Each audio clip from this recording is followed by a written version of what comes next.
El Rey Oscuro, de C.S. Pacat. Capítulo 23. Catherine salió al jardín al atardecer. Le había dicho a la señorita Dupont que disfrutaba del aire frío y de lo mismo que se había convencido a sí misma. Era adecuado, pensó, que una joven dama diera un paseo diario. No había nada destacable en ello. Se cubrió los hombros con un chal para protegerse del frío, y así salía cada noche para esperar hasta que la luz se desvanecía. En el jardín había 3 senderos que solo unas semanas antes habían estado cubiertos por hojas amarillas de los olmos. Los parterres de flores colindantes, a principios del invierno, no eran más que tranquilos arbustos de oscuro verde. La hierba cubría la verja de hierro forjado y los bancos del jardín se acurrucaban bajo los desnudos árboles invernales a los que 1 o 2 crudas heladas habían despojado de sus últimas hojas. Tomó el camino que bordeaba el ala este, sintiendo que el aire frío congelaba sus mejillas, y se quedó fuera hasta que cayó la noche, hasta que oscureció y tuvo que regresar. Se dijo a sí misma que no se sentía tonta porque no había esperado nada. Y entonces vio la chaqueta, doblada debajo de uno de los árboles desnudos, y sintió que el corazón empezaba a latirle con fuerza. Él estaba allí. Podía sentirlo, como un cambio en el aire. Habían pasado 3 días desde que se cambió de ropa en el establo y después desapareció en la noche. 3 largos días salpicados por los bruscos comentarios de su tía. «¡Catherine! Deja de fantasear junto a esa ventana y concéntrate en tu labor».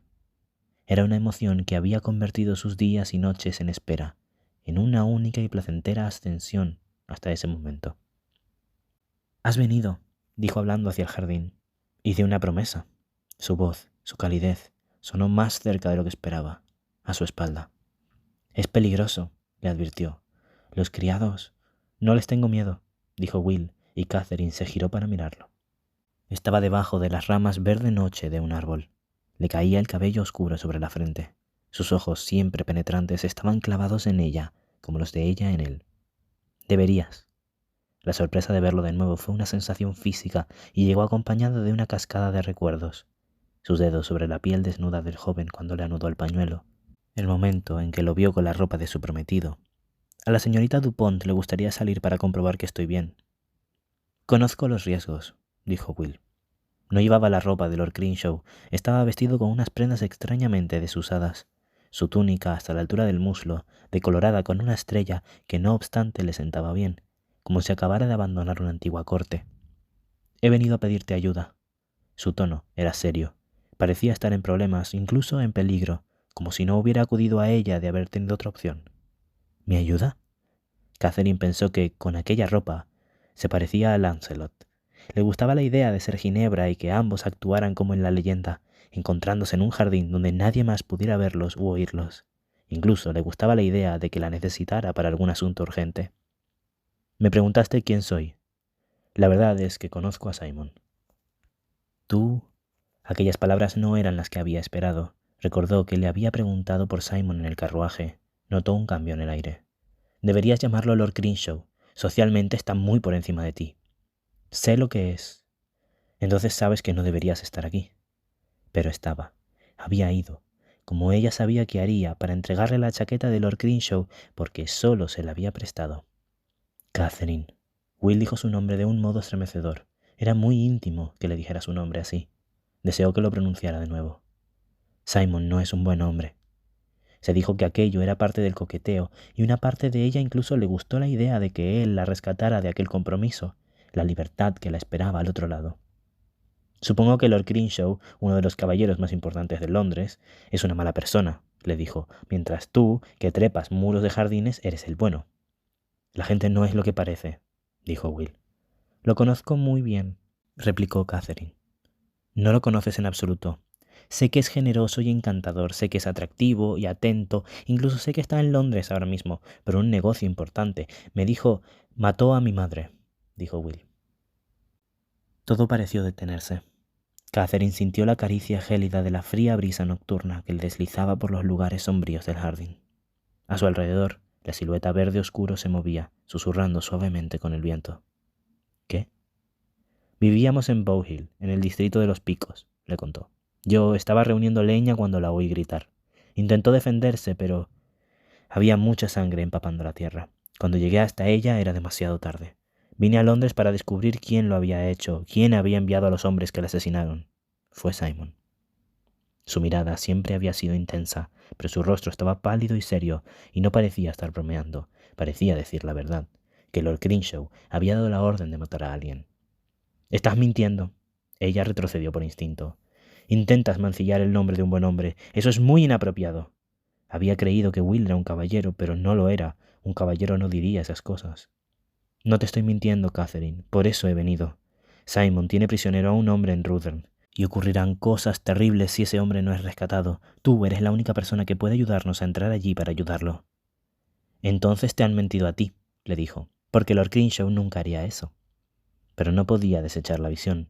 A Lord Crenshaw dando órdenes y enviando a sus hombres a cazar a una mujer. «Están pasando cosas», continuó Will, «cosas que son más importantes que nosotros dos, cosas que si te contara no creerías». «No te creo», respiraba con rapidez. «Lord Crenshaw es un buen hombre. Nos casaremos en la iglesia de San Jorge y después viviremos en Rutherglen. Todo está planeado». Will la miraba como si estuviera al otro lado de un abismo. «Catherine, tú lo odias». Mientras el suelo parecía moverse bajo sus pies, recordó al abogado de Lord Crenshaw diciendo, «el chico». «Viniste por él, no fue por mí». Ella se sonrojó, captando apenas la dolorosa verdad tras los hechos. El chico, el enemigo de Lord Crenshaw, el muchacho que hundió el barco. «Eres tú». Sintió esas palabras profundamente en su interior. La señorita Dupont la abandonó aquel día por algo relacionado con un chico. «Eres tú». Tenía sentimientos por un enemigo. La idea le erizó la piel, porque ahora sabía que no quería a Lord Crenshaw, quería aquello, peligro y misterio, y algo que estaba justo más allá de su comprensión. «He venido por ti». Los ojos oscuros de Will eran un tumulto. «He venido por ti». Pude que al principio pensara, pero en cuanto te vi, fue como si no importara nada más. Era como si intentara contener las palabras y no pudiera. «Sé que tú también lo sientes». Era cierto. Era como si su vida hubiera sido un sueño y él fuera lo único real en él. Era una cualidad vital que tenía, incluso allí en el jardín. Will hacía que todo se desvaneciera a su alrededor, como la tenue bruma nocturna y la oscura y distante silueta de los árboles. Iban a besarse. Parecía inevitable, una atracción irresistible. La habían besado una vez. Simon, en el dorso de su mano enguantada el día de su compromiso. Entonces no había sentido aquello. Se acercó a Will. Fue ella quien se movió. Sus ojos eran muy oscuros. «Catherine». Parecía que él quería rechazarla, pero no había modo de evitarlo. Un beso.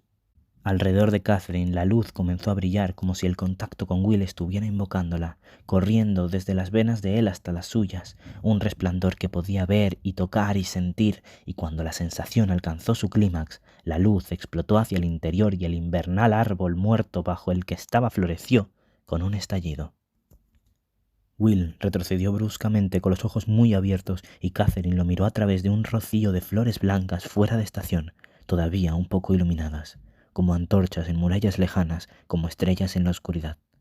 Era mágico, imposible. El árbol iluminado bajo el que se encontraban solo lo hacía parecer más extraño, como una criatura mística. «Esto lo ha hecho él, lo he sentido, ¿Qué está pasando?» Catherine estaba mirando el árbol, sus ramas cubiertas de brotes nuevos, aquel motín de flores blancas imposibles a principios de invierno. ¿Cómo podía ser? ¿Cómo podía haber luz y flores? «¿Qué es esto?» «Un espino», dijo Will, con una voz rara y ronca. Estaba mirando el árbol y su asombro se transformó en otra cosa cuando volvió a mirarla a ella. Se dio cuenta de que tenía miedo, de lo que le había revelado o de lo que ella le había visto hacer. Ha iluminado el árbol y lo ha hecho florecer. Sobre sus cabezas el espino estaba cuajado de flores y en todas ellas titilaba una luz. La veía reflectándose en su rostro, en su ropa. «¿Cómo lo has hecho?», le preguntó, mirándolo a través de las flores blancas. Él no respondió. Todo era tan extraño que empezó a darle miedo. No había nada en el mundo natural capaz de explicarlo. No había nada que lo explicara a él, un joven al que apenas conocía. «¿Qué eres?». El corazón de la muchacha retumbaba en su pecho. «Catherine, escúchame. No puedes contárselo a nadie. No puedes contarle esto a nadie». Había un miedo real en su rostro. Dio un paso adelante y ella retrocedió por instinto. «¿Qué eres?». Las flores eran temporales. Sus pétalos ya habían empezado a caer a su alrededor. Todavía podía ver el último resplandor desvaneciéndose. Era precioso y aterrador, como él, con aquella ropa extraña y antigua, rodeado por pétalos que caían en un remolino de ceniza o de nieve. como una figura de otro mundo. —¿Catherine? Una voz la llamó desde la casa. —¡Catherine! —Es la señorita Dupont —dijo Catherine. —Ven conmigo —le pidió Will—. Estaba equivocado y te contaré todo lo que quieres saber si vienes conmigo. —No voy a hacer eso. —¿Catherine? La voz de la señorita Dupont sonó más cerca. —¡Catherine! ¿Dónde estás? ¿Qué ha sido esa luz? —No puedes quedarte aquí —le dijo Will con urgencia—. Si Simon descubre lo que ha ocurrido, si cree que estás relacionada conmigo... —No iré contigo —le espetó Catherine—. Este es mi hogar. Lord Crenshaw es mi prometido y tú eres... Podía oír los pasos de la señorita Dupont por el camino. Ambos se giraron hacia el sonido. Solo tenían un momento antes de que doblara la esquina y los descubriera juntos. —Eres antinatural. En lugar de marcharse, Will inhaló temblorosamente.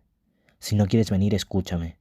Ante la primera señal de que algo va mal, huye. No te quedes mientras las advertencias se acumulan, diciéndote que Simon es un buen hombre. Protégete, y si alguna vez necesitas un lugar seguro, búscame en el arco de las ciénagas de la abadía, cruzando el río Lea. Catherine lo miró fijamente un instante. La inusual y sincera expresión de sus ojos, junto a los llamativos rasgos de su rostro y el extraño atuendo, le daba una apariencia sobrenatural. Era como si estuviera viéndolo por primera vez. Una voz irrumpió sus pensamientos. —¿Catherine? —preguntó la señorita Dupont, apareciendo al final del camino. Catherine se giró para mirarla, con el corazón desbocado ante la idea de que su doncella la descubriera con Will. Pero la señorita Dupont no reaccionó y, cuando la joven miró atrás, Will había desaparecido. La luz se había desvanecido. Estaba sola con su doncella en la oscuridad. —¿Está bien? Fue todo lo que la mujer le preguntó. —Me pareció ver... Yo también lo vi —dijo Catherine, contenta de tener su chal para esconder que le estaban temblando las manos. Un extraño destello de luz. Creo que ha estallado una farola. La señorita Dupont se giró de inmediato hacia la calle. —Entre. Comprobaré que no se haya producido ningún incendio. —Señor Jones —llamó al mozo de cuadra. Catherine asintió.